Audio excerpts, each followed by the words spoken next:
All right, what up? And welcome back to another Malazan Book of the Fallen video. This one's going to be a lot of fun. We've been planning this one forever. The High Fist Ruthan Badd is back for the April Fool's celebration of epic blunders. What up, man? Yo, Iskar, we need to do this more often. I miss you.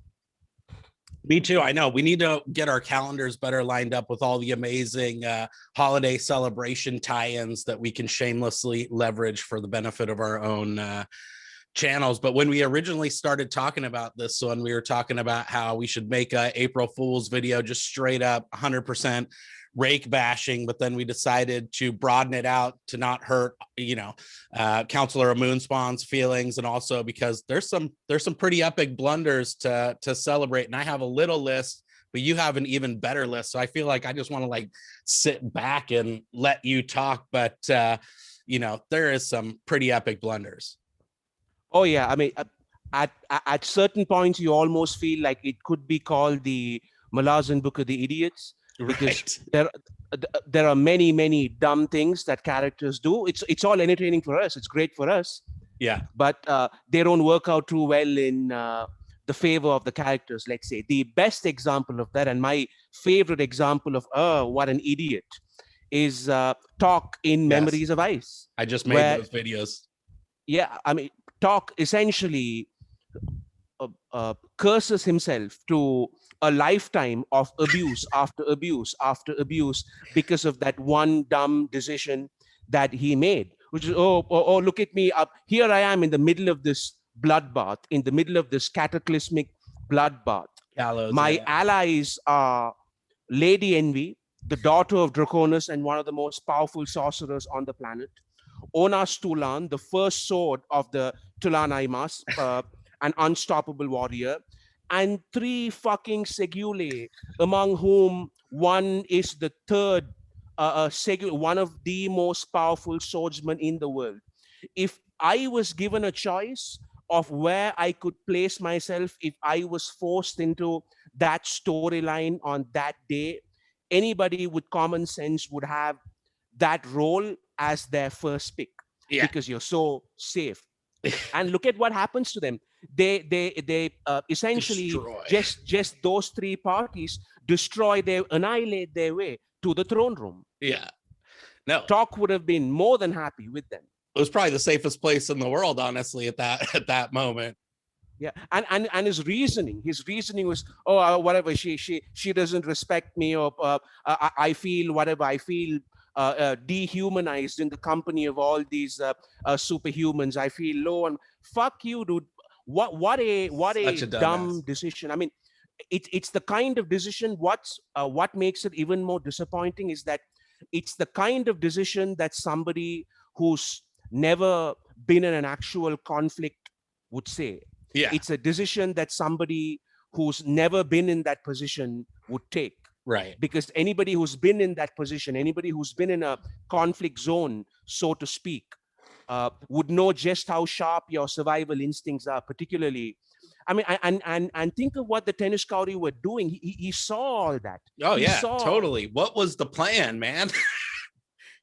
The plan was to get butchered over and over again, molested by a giant lizard. Yeah. What else happens to him? He then gets drenched in menstrual blood a couple of books later. I mean, the torment never stops. Totally. No, and that's just it opens the floodgates, really. And it's so funny because I was just doing, I think it was the chapter 13 where he first gets in with the matron and he meets the seer and stuff. And the seer's talking about how dude, they're just going through 20,000 person armies at a time. You know what I mean? And Talk is still doubling down at that point. It's he just got found out. He got taken up to the tower and he's yeah, but still, still, this was better. Cause he's they wouldn't have had time to look out for me. It's dude, you just said they were just absolutely fucking obliterating thousands and thousands of people at a time. So, yeah, especially on this reread, I was you dumbass, man. What could you possibly? Because actually, I was trying to excuse him and all this stuff, but it's dude, just such a, it's you didn't think you were gonna get hungry, bro. I don't know. It's like that scene in Monty Python and the Holy Grail, where the Black Knight insists that it's just a flesh wound. As Stock says, oh yeah, this decision was better, the matron is breaking his bones and healing them back and deforming his limbs. As she's torturing him, he still doesn't realize what an idiot he is. He's like, oh, this is just a flesh wound. It was much more important that I sort of my mental health was preserved because I didn't have to hang out with all those uber powerful badasses. Yeah, exactly. He's like, but at least my inferiority complex doesn't feel like so, you know. Exactly. So, what a dolt. dude, talk. Oh my gosh. And it just keeps... That has to be my number one for in terms of the dumbest decision that I've seen someone take. That has to be either number one or somewhere close. It would be on a Mount Rushmore of dumb Malazan decisions for sure. Totally, for sure. And there's some that are just like more cheeky and like, you know, there's a lot of like displays, I think, of overconfidence that are just like more hilarious. And so they're like blunders that we can actually feel good about laughing at instead of freaking poor talk. Or you're just like, bro, can you get it together? And you know, there's a lot of good ones. I'm in Memories of Iceland, so but you know, like there's a lot of good backhanding, like when Whiskey Jack bitch slaps Calor across his face early in the books. That's pretty dope because he just walked into that meeting late and then he just straight up goes for blood. Yeah, I mean, and you know what? That scene is kind of a double-edged sword in terms of who looks like an idiot, because that kind of makes Whiskey Jack look dumb right at the end, where, I mean, so do you really bitch slap an evil tyrant who's hundreds of thousands of years old and not expect retaliation, and you still haven't healed your leg? Yeah. And you are there to protect that girl. What kind of, imagine what Silver Fox's fate would have been if Teshren hadn't been there. Right. Calor would have killed Silver Fox. As in this entire crusade that Whiskey Jack had, for all of his pompous bluster, Whiskey Jack was not able to protect Silver Fox. Calor would have killed Whiskey Jack, and Calor would have killed Silver Fox if it wasn't for Teshren hiding there in disguise. So totally. And he actually ends up killing Whiskey Jack. He pissed off the wrong person. Yeah. I mean, who bitch slapped whom? That's another example right there is Orphanton, Corlat's brother, who once again kind of stares down Calor in Memories of Ice. Yeah. And it's almost like he's this badass and Calor's kind of backing down from him. And in Told the Hounds, Orphanton gets one-shotted by Calor. Calor's like, you aren't even worth my time. You aren't even worth Spinok Durev page time. Totally. And it's like that's almost like how you know when you're going through the books is like when you see somebody call somebody else out, then you know it's like, that's probably not gonna end. That's actually probably true in life too, right? It's like the guy who's like, I'm gonna kick your ass, man, is probably like the one who's gonna end up getting beat up later that night by somebody. So the Orphantal one is shows you how badass Calor is too, though, because it's like, bro, this big old dragon, all this stuff, hundreds of thousands of years old, done so much crazy shit, and then just literally that fight took like half a page. Yeah, I mean, listen, if you are gonna lose a fight, at least make sure your opponent goes to the hospital after the fight. Your opponent can't go to a bar after a fight. The next scene with Calor is him having a drink at a fucking bar. That's how easy the fight was for Calor. And that's how you know, because he's just chilling and in 100% relaxation mode, not even phased. Yeah, it wasn't like this all-night scrap, which makes you rethink the whole hierarchy of the Tistandi, right? Because damn, I think Spinok could have been number 2 or something, maybe above Corlat, who we didn't see do a whole lot either, and that's her big brother. So yeah, I mean, and let's be honest again. I can't really spiral down into a T-standy sort of hate vortex. Sure. Right? Because that would be very easy for me. We don't have enough time. Exactly. We don't have enough time. And I sort of am feeling quite benevolent today. I'm feeling quite compassionate. We appreciate that. So let's just say that the T-standy would be pretty common picks. If we were to do an April Fool's special, we could probably do one on just them. Yeah. Well, since we're on Memories of Ice, then why don't we just do this last one and leave it in the dust? Because we do have to at least acknowledge that for all the build up to the end of the kind of quote unquote trilogy of the first triad or whatever, he doesn't actually contribute that much. Anamander Rake, right? Anamander Rake, yes, exactly. Yeah, and in the end of Memories of Ice, he turns up after the entire thing is done. Yeah, that's what I mean. Quick Ben and Kilava already have the Panion cornered to cut their little deal. When this happens, everything else is over. I mean, you have this grand entrance once the show's over. Yes, he did have a grand entrance, and yes, it was a cool imagery to think of Moonspawn coming out of the water or whatever, and blah blah blah. The imagery is great, but come on, it's done. I mean, this one big fight that you were supposed to turn up as the climactic the ace in the hole, whatever. Exactly, the ace in the hole or whatever. You turn up after the entire thing's done. The bridge burners died because of you. Well, and that was like one of the whole reasons why Calor gets recruited, right? By the Crippled God is, you know, he needed a king for his house or whatever. But that was like one of the first things that the makes Calor do is like figure out what's going on with Rake because we're so worried about Rake. No. Yeah. Everybody who was worried about Rake was an idiot as well, because they should have known that Rake was too cool to turn up on time.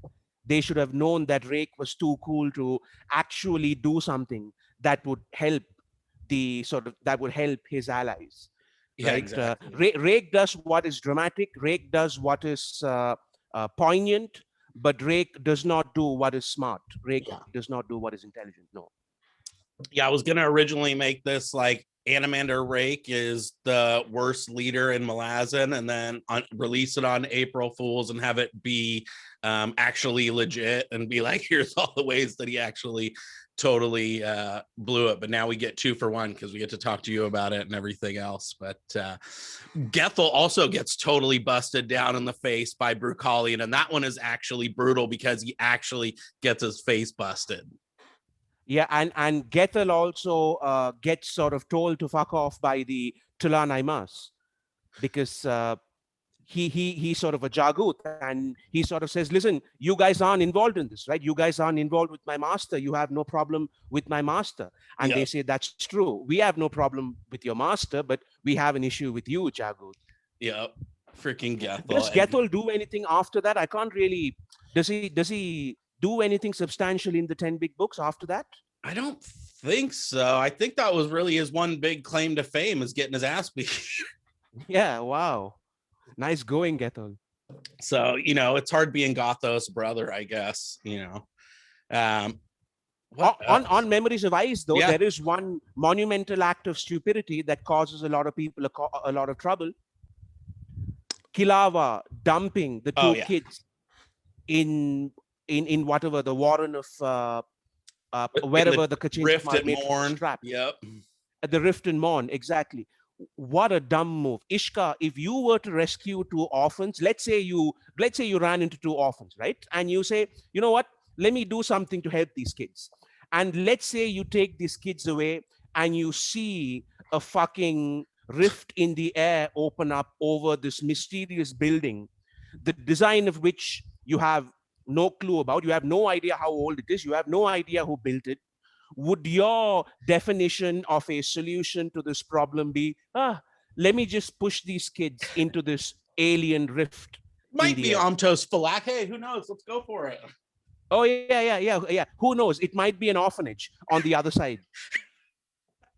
I actually just did a video on consequences and how that's like a bigger issue of consequences, like with these whole Talon IMAS over time, and like I don't know, I tried to make it about how their motivations weren't ultimately pure, and it was about, you know, this kind of, and I know you did your great that was like kind of a symbol of their humanity going through the vow and all that stuff. But you know, that screws so much stuff up. And that is one of them, because she doesn't want to go along with the vow. She has this whole like falling out. Then she's this total like broken person, and that was like one of the ways that she was trying to like, oh, let me do something good. But as you say, doing something good in just the most idiotic way. The best part about that too is like Pran Cole actually shows up and tells her that she did it, and he says, like, you can go in. totally. And she's like, well, you know, whoa, let's not be hasty now. You know what I mean? So it was like she knew that she totally screwed up, and she had a chance to fix it right there on the spot, and just totally is like, goes straight back into selfish mode. So classic. Isn't that such a great parallel for so many of us? We're so quick to beat our chests and sort of blow the war trumpet or whatever it is, but the instant we need to make a sacrifice to make up for it, we back out immediately. It's like how I might go on a 2-hour rant about global warming, but I would still never walk to work. I would still need some kind of fuel-based whatever. I mean, even though I could walk to work, it would totally. take a lot. You're still going to effort, run the air conditioning. I mean, it's hot out there. Come on. Exactly. I mean, I'd much rather make my 2-hour speech on global warming on why you should walk to work rather than why I should. But I shared like 7 good posts on Facebook about it, so we're good. Exactly. So we did our part, Iskar.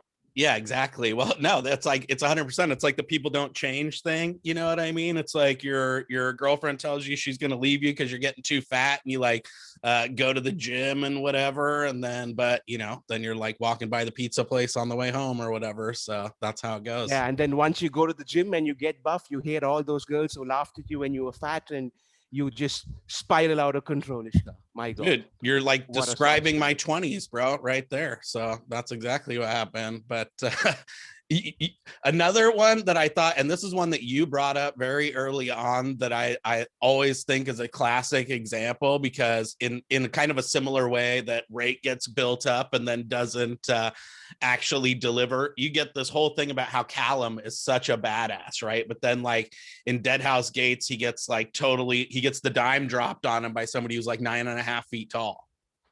Yeah, you're this master assassin. You're supposed to be strong enough to take over the claw. You are our primary protagonist with stealth skills, and you are the one we as readers depend on to be our master spy or whatever.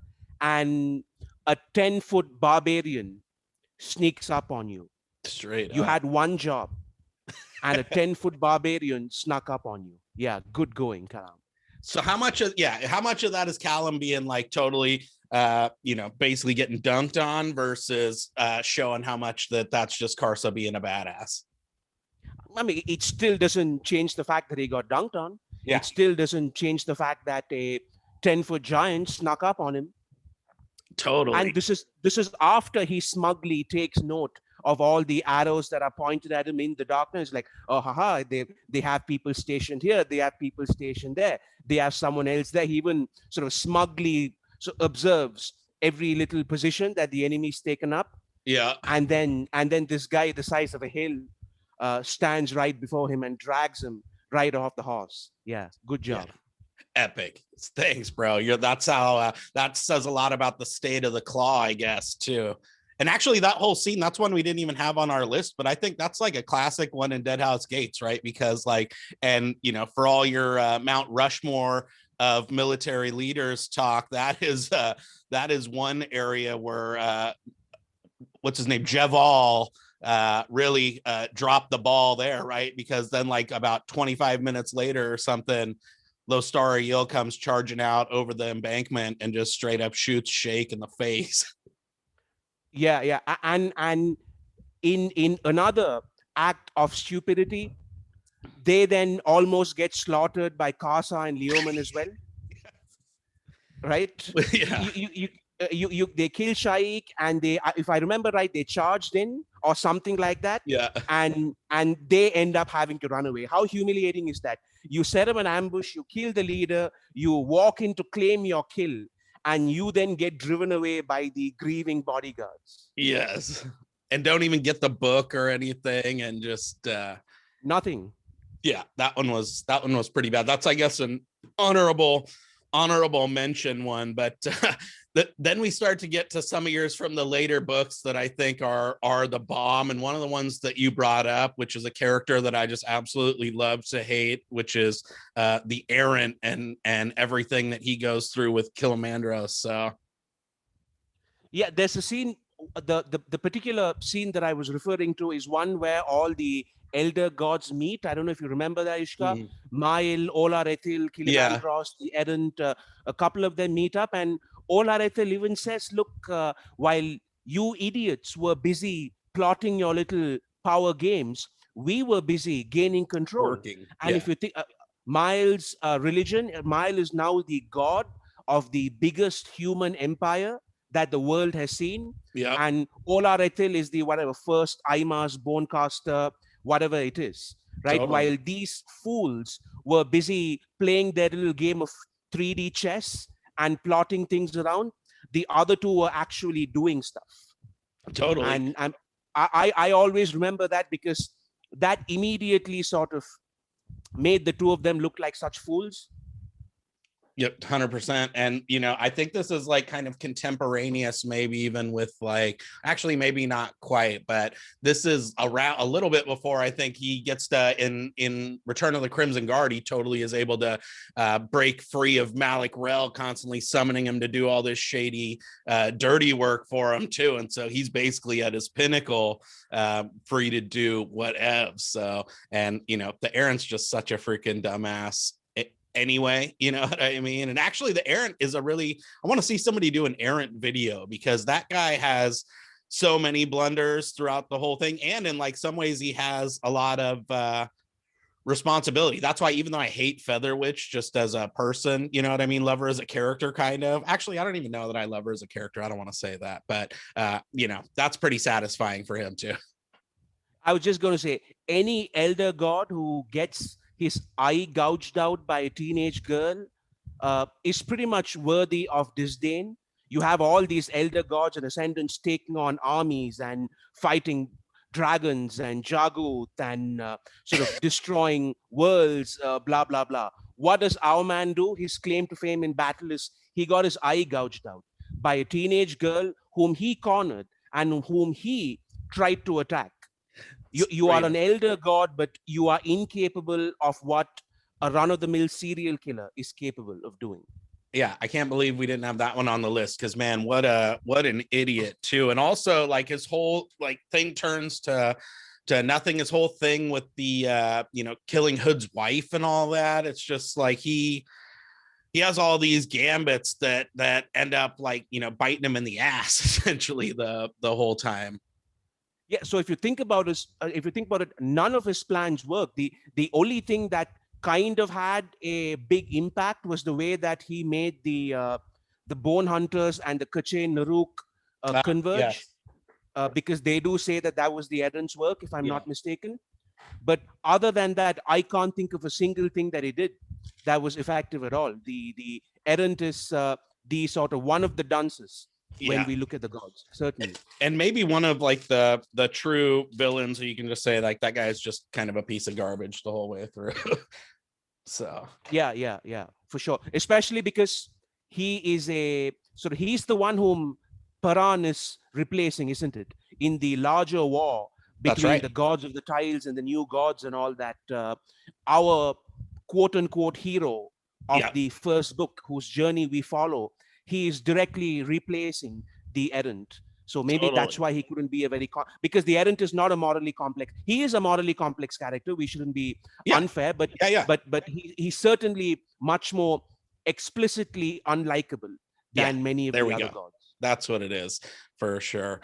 Yeah, no, and I had struggled with that for a long time, because I was thinking like the Errant for a long time was like the old version of Oppen, right? And there's more pieces to that on the reread the first time. So the Errant's a good character though, because he's just one of those guys that you just love to root against too, though, even though he is complex and all that. But one of the, well, I don't know which way you want to go, but I want to hear your thoughts on the kind of what I think would be the most badass movie sequence, right? That's the one everybody wants. That's like the cover, I think, of the Crippled God to see just the Yadan Derek go up against an entire army of dragons and Leosin, which I think you can make a follow-up video, by the way, not to sidetrack, but I mean, they give those Forkral Assail a run for their money too, in terms of moral clarity. But what do you think about the Yadan thing with the Leosin? And then we can talk about Yadan and the Forkral.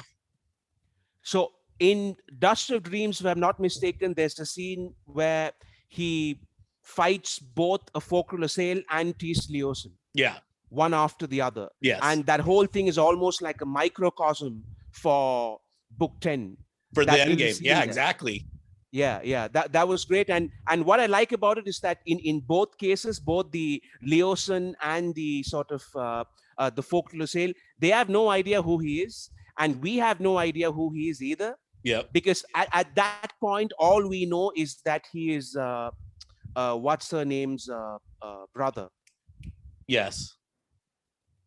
I know you're talking about the Shore or whatever her name is. Yeah, the Shore, right? Yeah. He's her brother. Right. That name will pop up eventually, Right. and that he's almost this ideological fascist. He would even kill people who disagree with him, and he has executed people for disagreeing with him. So we have no idea that he's going to turn out to be one of the major badasses in the series. And when this happened, it's so surprising because he's just another character. And that scene immediately establishes that he's not. Right. There are, if I'm not mistaken, 3 Tis Leosin who chase him down. Yep. He butchers them. A Forkral Assail turns up, asks him for his name, and he decapitates the Forkral Assail as well. And he's just so no nonsense. He's just so matter of fact about it. Yeah, exactly. And the way Erickson writes it is so matter of fact as well. I just love it. It's weird how they, like him and actually Esselmont too. And I just did the Stonewielder collab on 10 Very Big Books, but you know, they kind of have a way of making us fond for these religious zealots, basically, right? These like religious fanatics, because like I kind of like that Heim character in Stonewielder too, is like the Lord Protector of the wall, or I don't know what they called the wall, the storm wall leader or whatever. But that, like, if you think about it, like Yadan is basically this crazy religious nut, right? He totally is. I mean, he would be a jihadi terrorist or whatever it is if he was on that side of the spectrum, right? He is the type of person who will, as I was saying, even resort to execution when people attempt to sort of steer him away from his resolve. He's not just an extremist. He's an old-fashioned fascist. Yeah, he's all in, right? Like that's what's crazy. And you're like rooting for him. Same thing with Heim. It's like, oh yeah, but he's a good guy, right? And like whatever. And like, oh, they have integrity. That's like, I guess the difference between, again, integrity and dignity, because those dudes have integrity. They did what they said they were gonna do. Is it like, are they applying that in like a morally just and right thing? Is, I think, more questionable, but you never question it with Yadan. You're like, yes, dude, decapitate, badass, let's get it. Yeah, and he is, let's face it, I am happy being a hypocrite if I get to cheer Yadan Derek, right? Yeah. I have absolutely no problems being a moral hypocrite if I get to enjoy the badassery in especially Book 10, where he's just destroying everything. And they're like, oh my God, it must be like this gnarly army of just like freaking so many fireballs shooting out and blah, blah. It's like a dude. He's just all up. He's like there smoking a cigarette or whatever.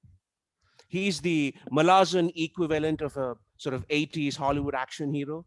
Yeah, exactly. He's definitely the Bruce Willis of exactly of the Malazan. I was going to say Steven Seagal, but you're kinder than I am, Iskar. Yeah, Steven Seagal is actually a badass at martial arts, apparently. So, yeah, Master Seagal. Yeah, that's probably a better analogy, actually.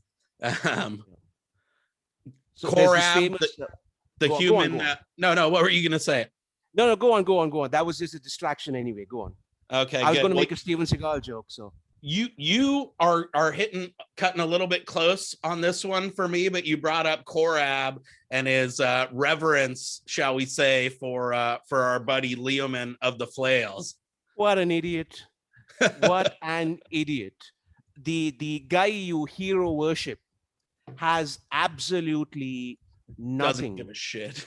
nothing to say, to do, to think, to feel about you, right? He offered Korab an exit, right, Yep. which was fine, Yeah. Hey. but it was Korab's stupidity that Yep. led him there, right? And once again, I'm not a big fan of victim blaming or whatever it is, but Yep. Korab was an idiot.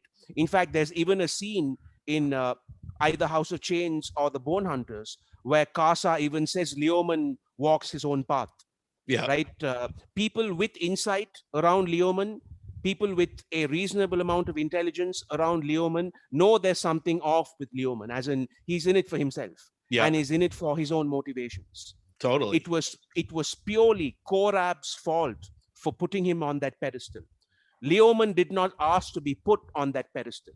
Right? And Yeah. I think that's an important True. distinction we need to Yeah. keep in True. mind. Leoman did not manipulate Korab into sort of this Reverend. idol Yeah. worship type relationship. Right. Korab fell into it himself. And Leoman's a competent dude, right? So you don't blame him. You see somebody who just got their shit together and you're like, yeah, that's someone you want to emulate and stuff like that. But dude just took it to the next level. Yeah, and in a way, I don't want to be mean here, but in a way, it was hilarious how dumb he was. Yes. In retrospect, especially the shocking. I mean, it's a horrifying scene, Right. but the scene in the Bonehunters where he sees the kids, and you see that even the kids are meant to go up in flames. Yeah. He doesn't Right. care. It's a horrifying scene, but Korab, how dare you? I mean, what made you possibly think that this could be anything else than what it was? How Totally. could you have possibly sort of convinced yourself, duped yourself Right. into believing that Leoman was the type of leader that you thought he was? You are an idiot. Because he didn't pretend too. And like, even in all this stuff with Sheikh, even before she got assassinated, I think you see that he's the opposite of a Yadan Derrig or a Haim, right? He's not super ideological. He's way more pragmatist and just there. He's a competent dude. So he rises probably to the top. He's like the dude who gets promoted no matter what job, you know what I mean? Because he just goes there and he's like better than everyone else and whatever. But he wasn't like fanatical about his stuff. And actually he never pretended to be. So like you said, he wasn't like, that was there for everyone to see. He wasn't walking around going, yeah, and like waving the flag and doing all that stuff. He was like pretty clear, like, we're here to kick ass and we hate these Malazans and the invaders, and we're just there for that reason. And then he just totally gets the wool pulled over. That's probably why he does the total 180 though, right? Like that's why he goes so hard the other direction, is because once he gets the carpet pulled out from under him, poor Korab just goes into basically actually just kind of transfers the object of his worship, right? Because then he just goes all in for the Bonehunters. Yeah, I mean, the puppy needed a new master, and the puppy got a new master. He didn't learn too many takeaways, I guess, is the moral of the story. Idiots don't learn from their mistakes, Iskar. That's why Korab is a star feature of this episode, because idiots do not learn, and Korab did not, as expected. Totally. The next one that you brought up for me was, I had never thought about this as being one that was an epic blunder, but man, it really is, because this is, at least like for if you buy into the idea that we're the readers are the ones on the hero's journey or whatever, from Raph's collab where Stephen Erickson said the hero on the hero's journey is us, the reader. Great collab, Tattersail, that was awesome. That was badass, right? That whole collab was sick. Tattersail totally screws us, right? And sets us down this wrong path from pretty much day one, and it lasts for a long time. Yeah, I mean, this dumbass Tattersail made me think Teshren was the bad guy for 3 books. And Yes. Teshren ends up saving Silverfox from Calor at the end of book 3. Yeah. And because of Tattersail, we think for 3 books that Teshren is a bad guy. I mean, you are this, and she even goes on a crusade. She even starts her own investigations. She thinks Nightshill and Belladon were the ones who were sort of the innocent victims of this. right? And this entire thing, this entire conspiracy theory of hers was based on her. If I'm not mistaken, she said the sorcery came from behind her Right. and not from in front, or something like that, right? I can't Yep. remember. But whatever it was, in retrospect, it was not a strong reason, Totally. and it was purely Tattersall's stupidity that makes us think as well for 3 books Yeah. that it's of course, listen, it's not like Teshren is Mr. Sunshine and Flowers, right? It's not 100%. like Teshren's the lovable old uncle whom we would all sort of want to hug. Yeah. But nonetheless, he was not the guy who was the sort of the perpetrator of the. He was not the traitor. Right. Nigel was the traitor. Yeah. 100%. And like I think it's because she sees Callet, right? Her boyfriend gets like blasted in the back, and you could tell that it was friendly fire, but then she just immediately jumps to conclusions. And yeah, and he's like, actually, she jumps to conclusions, and she then jumps to Paran. I mean, Calot didn't really seem to matter once Ganos Paran entered the scene. So even the tragic death of the person for whom this entire conspiracy theory was built, that person's memory was essentially flushed down the Malazan toilet in about what 200 pages. Yeah, exactly. It was like it was a love them and leave them immediately kind of a of a phenomenon, and it poisons us. That's like, I mean, those whole first 3 books really set some opinions going the whole time about Lysine, about Teshren really being this kind of, and even I guess Lorne kind of falls in there at the end when she goes back full cultist or whatever, goes all in for the Empire at the end there. And we pretty much hate those people for a long time, and a lot of people never really get over that. And even with Teshren, because he's just such like an inhuman, he's like a cyborg or something, or he's like if an AI was doing their like best impression of a human being, you know what I mean? The term is stoic, Iskar. We say stoic. Yes. We don't say cyborg, we say dignified and stoic. Yes, he's a dignified leader for sure. What about, it seems like a lot of these blunders start back in Midnight, or I mean in Memories of Ice, and you brought up a lot of good ones, but what about Draconis being cursed and saying he's going to be killed by or do something, a prisoner of his own creation, or I forget exactly what the quote is. Once again, so let me ask you one of these basic questions again, Ishka. Let's say you were working on a weapon that enslaves people. Yeah. Right? That imprisons people for eternity. You've still not completed it. You're working on it. Okay? You then get cursed, right? And the curse is that you will be enslaved and imprisoned by your own creation. Okay? Will you then go on to brag about that creation and then build it? Yeah. No, you got to go full steam ahead. In that case, you're like, well, let's double down. Let's do it all aboard. Choo choo. Well, it's time to wear your dunce hat then, Ishka, because that is not what I would do. Because if you think about it, he gets cursed with that explicit thing. You will be imprisoned by the invention, the weapon, whatever that you create, and he's not done building it. Yeah, he's working on it at that time. It's not uncertain what the reference is to, right? Yeah. And this dummy goes on to finish it. And then there he is in Dragnipur wondering what the fuck went wrong. There he is in that fucking wagon, acting all, once again, tragic and poignant and, oh, look at how deep and wise I am. You idiot. You knew this was going to happen to you. Totally. Epic, self-inflicted wound too, right? So just I wonder what's going to happen with Draconis. Do you think we'll ever see Draconis again? Probably not, right? So do you mean in the Witness trilogy or in some of, because no, like not going back. Yeah, we'll see him in Walk in Shadow, I guess, right? For sure, because that's got to come to its climax. Yeah. I mean, even in Walk in Shadow, you never know, because there are many strands that Erickson might want to kind of toy around with. So, I mean, listen, if it's going to be a trilogy where the first 2 books don't have Casa, the first 2 books have to have somebody.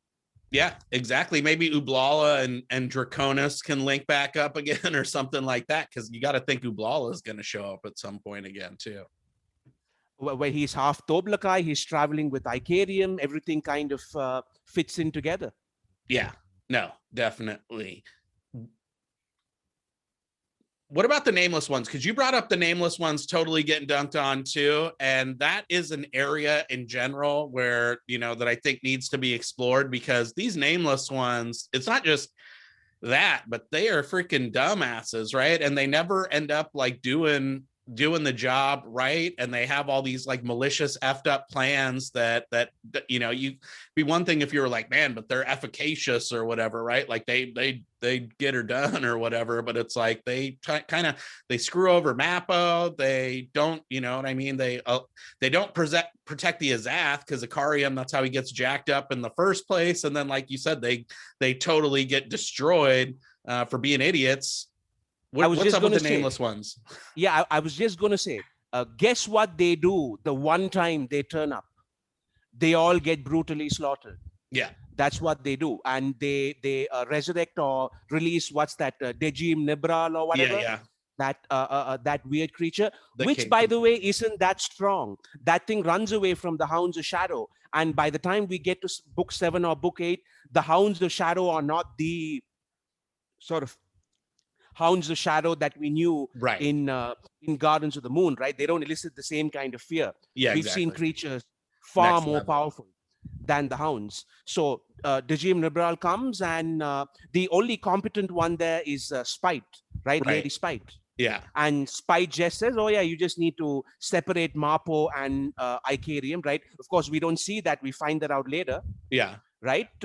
And she just says, you can kill the rest, and she disappears. And this fucking thing that runs from a fucking Hound of Shadow slaughters the nameless ones. And until then, I was under the impression that the nameless ones were these sort of almost near ascendant type of force to be reckoned with. I thought they were going to play a huge role in the series. I thought they were going to be really strong. We were going to see them fight Icarium at some point. I was expecting all of that. And they get pawned by this thing that would have probably made a decent villain in the first book. But by the time we come to book 6 or book 7, Dejim Nibral simply is not one of those, oh shit, I wonder what that thing's going to do type force to be reckoned with at all. Totally. I think doesn't Mappo hit him in the face with a stick and totally one-shots him too in Deadhouse Gates, maybe when they're going through Tremorlor in the first place. But I thought... the nameless ones were going to be the kind of like living tribunal, or something. Because if they're so related to the Azath, which is kind of like the one above all or whatever, this like kind of, overarching force of the universe and stuff. And then that's like their arm of justice, or their kind of like, their arms and whatever that they use to operate in the mortal plane and whatever. And then they're just totally freaking dumbasses. And they're totally dicks to Mappo. They totally tricked him into doing all this shady stuff for this whole millennia of keeping Ikarium in the dark, instead of just coming up with a plan that was going to actually work to neutralize the threat. Yeah, because coming to think of it now, even that plan to use Mappo as a tool against Icarium, look at how well that worked out. The one guy that you pick to do his job doesn't do his job. Becomes best friends. Yeah, and the second guy you pick to replace him ends up getting blown to smithereens a couple of months after you selected him for the job. So yeah, great going, nameless ones. And I think by then the nameless ones themselves are slaughtered. By book 6 or 7, I think the nameless ones themselves are gone. Exactly. And it's like everything, it comes from the top, right? That when you don't have a clear vision in any organization or whatever, or good strategy, it's like you're just only as strong as the weakest link, especially if that weakest link is at the very top, then that just proliferates down. So they had some major HR issues. They couldn't, they need a different recruiter, obviously, to get these people in, and just totally blew it. Yeah, let's just say there aren't going to be any living tribunal comparisons anymore.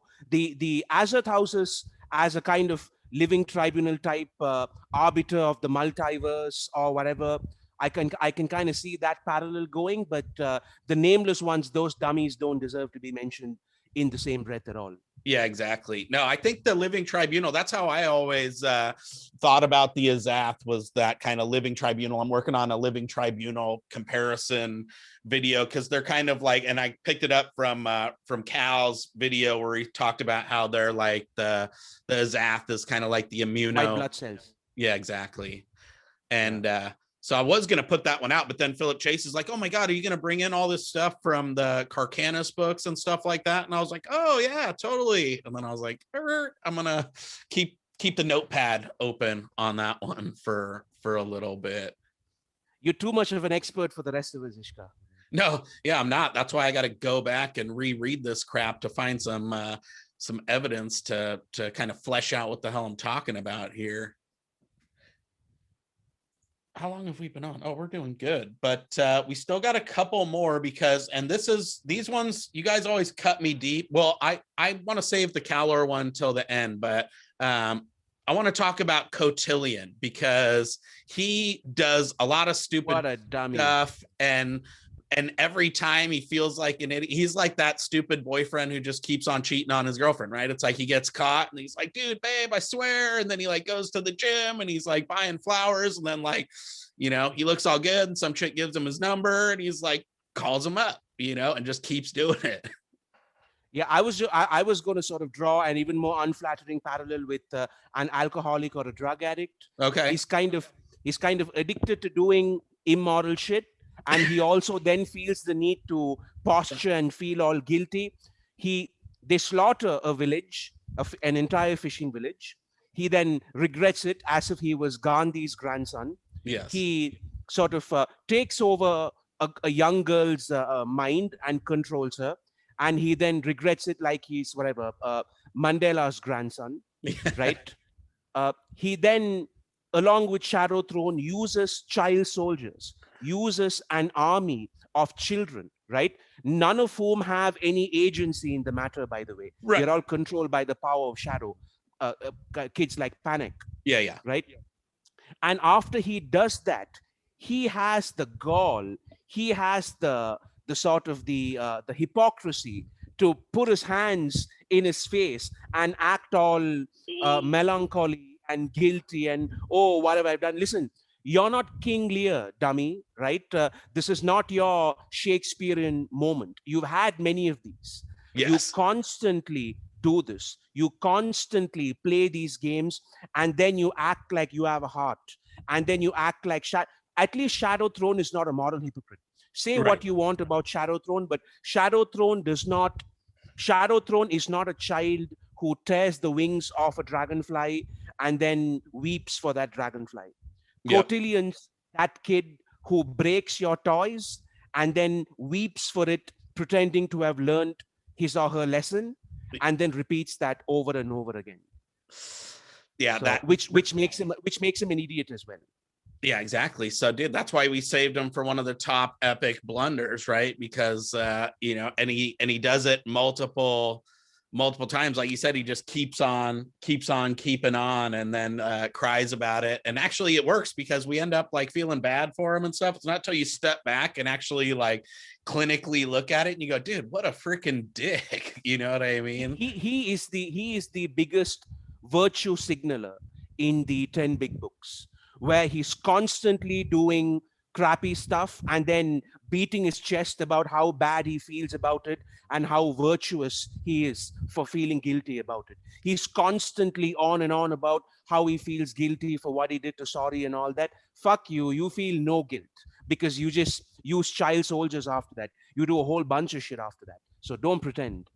Yeah, exactly. And it's just more a signal of like how resistant he is to actually learning and distilling those lessons down. Because yeah, like you said, that's our slogan for the episode. After all, idiots don't change. Yeah, and that is. People don't change. I guess maybe that's a sub theme. We should point that out or prop that one up.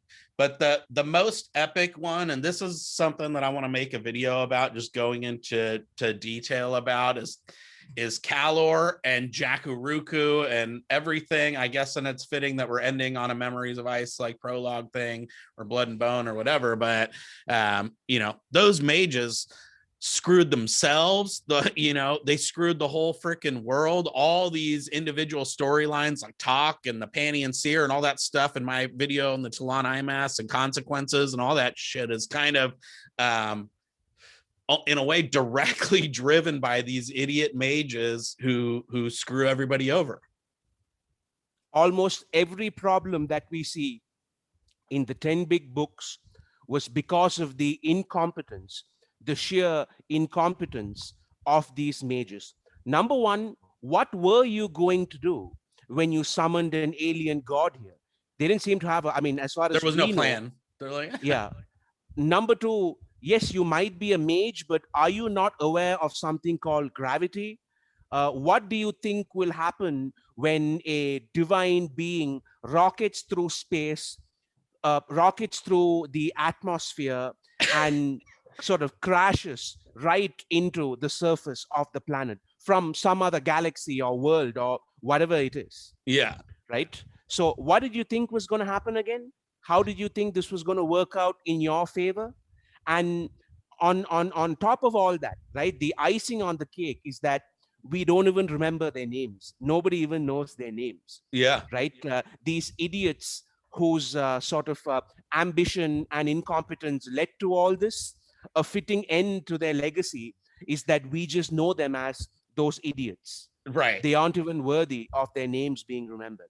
The 8 morons who almost destroyed the world, and probably like Kalor's the only one who knows who those folks are, but they were like one of the first ones to bite the farm, right? Like to buy the farm. They went out quick in the aftermath of that. And when like by the time Krull and Draconis and all them show up, it's already a done deal. So they totally screwed it up. And that's where the Crippled God comes from. That's where, and everything flows directly from that. So they just totally fucking screwed us. We're screwed them. I mean, you wanted a revolution and you destroyed the planet. That's right. Well, good job. Thanks, guys. It probably happened on the 1st of April as well.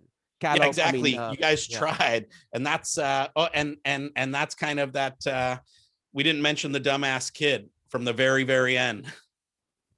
Oh, yeah. The dumb kid. Oh, I'm going to be a soldier. I'm going to join the army. I'm going to be blah, blah, blah. Oh, shut up, kid. I know. That's when I was hoping that Circle Breaker was going to come up and punch that kid in the face, just so that it didn't fully end in a complete circle as like that top of the wall moment with Whiskey Jack. So, but alas, I was hoping the weather vane would smack him across his face. Or that Fiddler hooked up with the big monster and then it just jumped up and ate them both or something. And then it just like fades to black with a classic non-happy ending. But that ending was this is why neither of us should be authors, Iskar, because we would just botch the ending.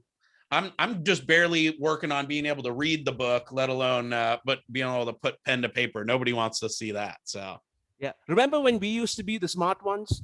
There was a time when we used to be the smart YouTubers, Iskar, and look at us now on April Fool's Day discussing fools. Yeah, exactly. And I Daniel Green just put out his Warren's video, and I was like, hey, I had a Warren's video a long time ago, and someone in the Discord was like, yeah, but you're sucked. And I was like, choo choo.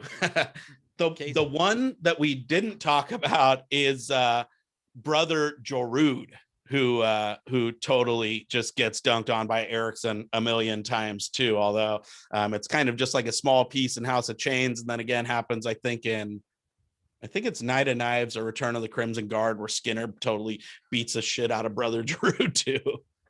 Yeah, and in fact, you know what? It's surprising the collab between Raph and Niflrock. Niflrock points out that the Tis Leosin are portrayed a lot more sympathetically in the Esselmont books. Than I had no idea because I've just glanced through the ice stuff, right? I don't know. But he claims that they are treated far more sympathetically, and Raph agreed with him.